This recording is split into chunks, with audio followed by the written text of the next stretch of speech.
Greetings, all you dirtbags and problematic page turners. I decided to kind of switch my video format for my reviews back to more of a free form style because it was just taking me too much time to try and do like a script and then do editing, and I didn't have time for it. So from now on, I'm just gonna go back to the free form style.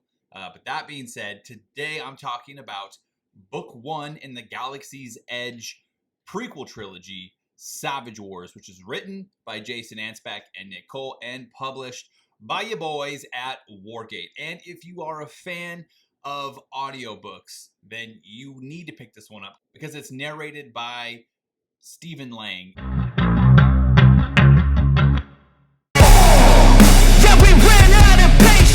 And he freaking nails it. You won't be disappointed if you go audio, you know what I mean? Please be sure to like and subscribe. Leave your thoughts down in the comments. Helps grow the channel, helps the old algorithm there at YouTube. And I will be putting an Amazon affiliate link down in the description. So if you feel like maybe you want to pick this book up and maybe support my channel while you do it, go ahead and click that link and head on over to Amazon and scoop it up. It is on Kindle Unlimited, like I'm pretty sure all Galaxy Edge books are. So if you're a KU subscriber, go ahead and add it to your library for free. Other than that, let's go ahead and get into it. Savage Wars is a Mill sci-fi novel and is book 1 in the Savage Wars trilogy. Long before the Republic was the undisputed ruling force in the galaxy, humanity's many civilizations were independent and scattered across the stars until the Savages came out of the dark in their massive sublight habships. Driven mad from centuries of sadism and civil war in the long years spent between systems, the Savages can barely be called human anymore.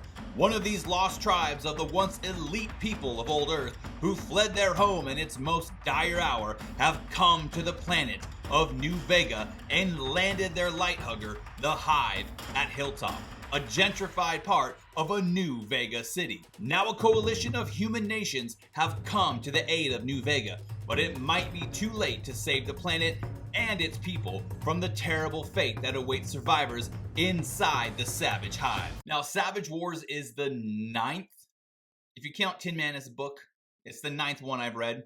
Tin Man's like that big, it's super tiny, but great little short story novella. I don't know if it's a novella. It might just be a short story. Anyway, Tin Man's great. Go check it out. Yeah, it's the 9th book that I've read. And I've got to say, Jason and Nick are not afraid to take chances with their IP, with their books. Because from one book to another, the style can change and vary drastically. Like, they are not afraid to push the stylistic envelope, as it were. Whether it's POV or timeline manipulation or whatever. Like, things can get real wacky in a GE book. My favorite, though, is the more grounded, like you're in the character's boots, more of the military heavy action operations style stories like Legionnaire, the Lost Legion, and I would say the Savage Wars definitely fits into that mold, specifically detailing the first battle for New Vega. Not that I don't like all the other trippiness and whatnot and experiments. I do like that stuff a lot with how they mess with their style. I'm just saying, as my favorites go for the GE books, it's going to be the more like hardline military stories, which Savage Wars is. So if you like that, you're going to like Savage Wars. Yeah, and it does a lot to like expand the lore of like the Savages, of Tyrus, of Casper, of pre-Republic galactic humans without just doing huge expo dumps. You learn all these things just through the action and through the scenes as the battles unfolding, as weapons are employed, as tactics are employed, as we see what matters to certain characters and what their goals and desires are in relation to what's going on. So it does all of this lore expansion, world building, without actually doing it. You know what I mean? Like, they're not just doing lore dumps. It's just this organic reveal of this time in the galaxy, how all these different nations interact with each other and the threats the Savages represent. It's so much gets revealed in such a good way, just right through the action, which I absolutely love. The story basically just drops you right into the shit. Like right into the middle of a battle. And it doesn't let up. like the whole way through. Even as it shifts, like I'd say, I don't know if it's the halfway mark, maybe a little bit past halfway, it kind of shifts from like an all-out battle to once they realize that the savages have formed an alliance and savage reinforcements show up, the coalition that showed up to save New Vega kind of dips the F out. And yeah, they're basically like, well, New Vega's gone. And that's when Tyrus, who was using an alias and pretending to be somebody else, kind of going along with Casper's goal and hopes that they can defeat savages without having to nuke a planet to smithereens, which was Tyrus's answer to the savages. Every time every time he comes to a planet where the savages have put down chalks, he blows that thing to Kingdom Come and just glasses the whole planet with trigger nukes. And so he's kind of giving Casper his opportunity to show that there's another way. So you have to keep destroying every habitable planet in the galaxy, because there's not that many, I mean, in the grand scheme of things. So yeah, Casper's real desperate to prove that if he can get all of these people, because he's like the politician guy, right? He can talk to people. He's a good talker. He's charismatic. So he's able to get all these different FTL nations together into this coalition, you know, the United Worlds, to fight against the savages at New Vega. And he's hoping that he can be successful in this so that he doesn't have to let Tyrus off the leash and blow the whole place up. Well, one thing that they were counting on, because they've never seen an example of it up to this point, because savages are super elitist, even against other savages. Like, they all think that their way of life, their ideology is superior to everything, even other savage tribes. And that was kind of their one weakness. And so not the Republic, but the coalition, they kind of relied on that to be a weakness, and hoping that it was in fact still true.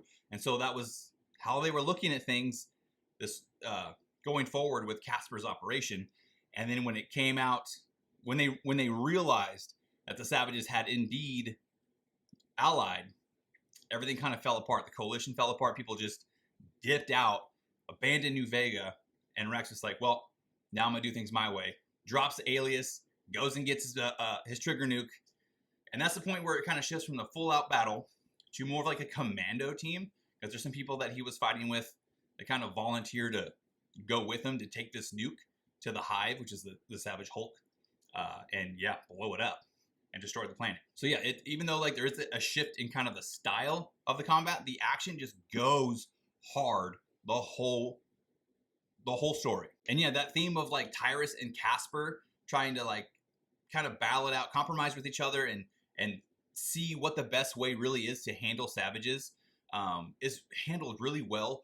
Very organic, like well-earned realization on Casper's part, and then it switches over to Tyrus going to do it his way. And then at the very end, as there's another character, Captain Davis, she's like, basically like, she understands why Tyrus is willing to do this extreme measure, but she's also it doesn't sit right with her that all of these innocent people that have been captured by the savages and put in little refrigerator bubbles to be saved for calories later.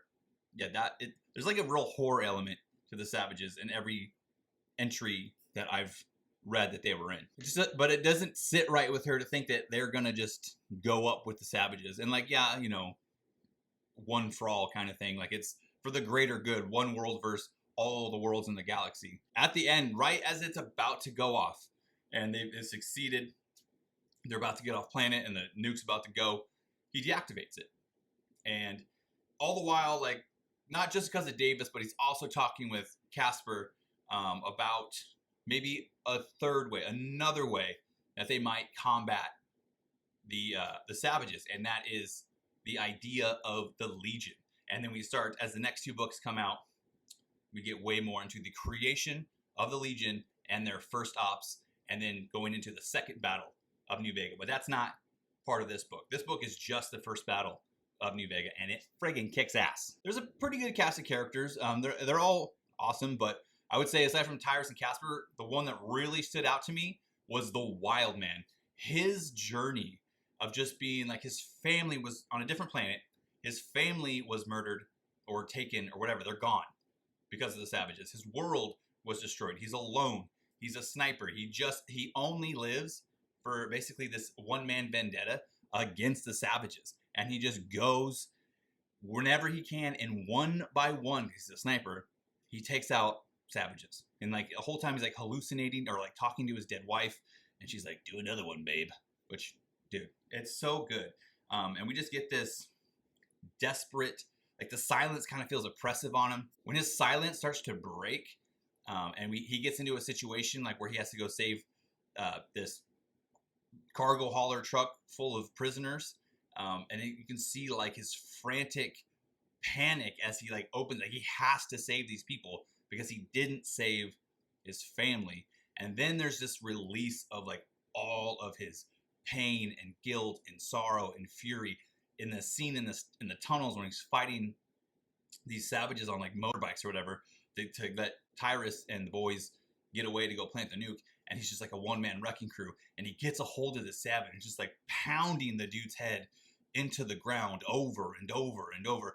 I'm not like being hyperbolic. I don't think I've ever read a book, and maybe this says more about me than other books, but that has legitimately gave me goosebumps like that scene. Like I remember I was doing dishes, listening to Stephen Lang narrate that scene, and I was just lit up with goosebumps, dude. So good. It was just super powerful. It was just like this feeling of like something breaking loose and like a caged animal just coming out like a force of nature. It was insane. Such a wonderful scene. And then not only is it just a great book on its own, but it sets up the next two in the trilogy so good. I've already listened to the second one, Gods and Legionnaires, and I am on the 100 right now. And I'm loving it, dude. It's such a good trilogy. I don't know what chapter I'm on, but I'm a little ways in. I think I'm on like chapter 10 or something. And it's, dude, just fantastic. The writing is top notch. The narration is fantastic. I didn't know Stephen Lang like had that range with like voices and stuff. He's a great narrator. I don't know if he's narrated other things, but maybe I don't have to go look that guy up because god dang, dude, he's good. I think the last thing I kind of want to touch on is kind of the juxtaposition of the two forces in this battle. You have the Coalition, the United Worlds, and you have the Savages. And with the Coalition, it's very reminiscent of human warfare. So it's what we would think of when we think of like conventional modern human warfare. Yeah, they have way more advanced tech, but for the most part, it still feels like something you could, like if you just like change the weapons, it would feel like you're watching like any war movie of the modern era. It's very, these are the humans. The Savages, on the other hand, are completely psychotic bloodletters that have unpredictable tactics. They have unpredictable technology. Like you just don't know. And from one tribe to the next, the technology has evolved over those centuries in space separately. So you really have no idea what you're walking into when you go to fight Savages. So it's such a great mashup of like, not only is the human, the humans are regimented, but they're kind of ad hoc at the same time because they're professional militaries, but they're from so many different nations and worlds that they're not necessarily super cohesive. So there's that element too that's kind of a weakness for Casper's plan. There's also this, I don't remember the character's name, but he's basically the general who's in charge of the whole operation. And he's just a typical political opportunist, right? He's really just worried about how this battle can make him look in the future for when he wants to run for office. And it just a total nightmare. It's another huge drawback to Casper's plan, but and he knew that guy wasn't going to be good, but it was a concession he had to make in order to draw all these nations together. Again, it's just, he's good at making deals, but that was kind of a drawback for him, and a huge flaw in his plan. And there's scenes in the book where like Tyrus as Colonel Marks like calls him out and is like, dude, you're going to get people killed unnecessarily. It's just, yeah, great tension there. I love that.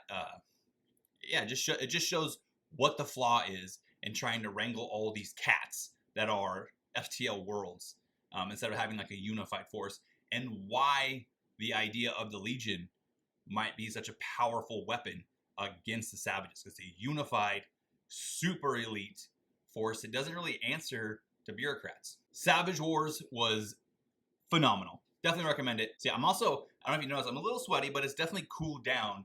It's September, so winter is coming, and I'm getting back out in my garage. So that's another reason I kind of stopped doing reviews there for a little bit. It was just scorching hot.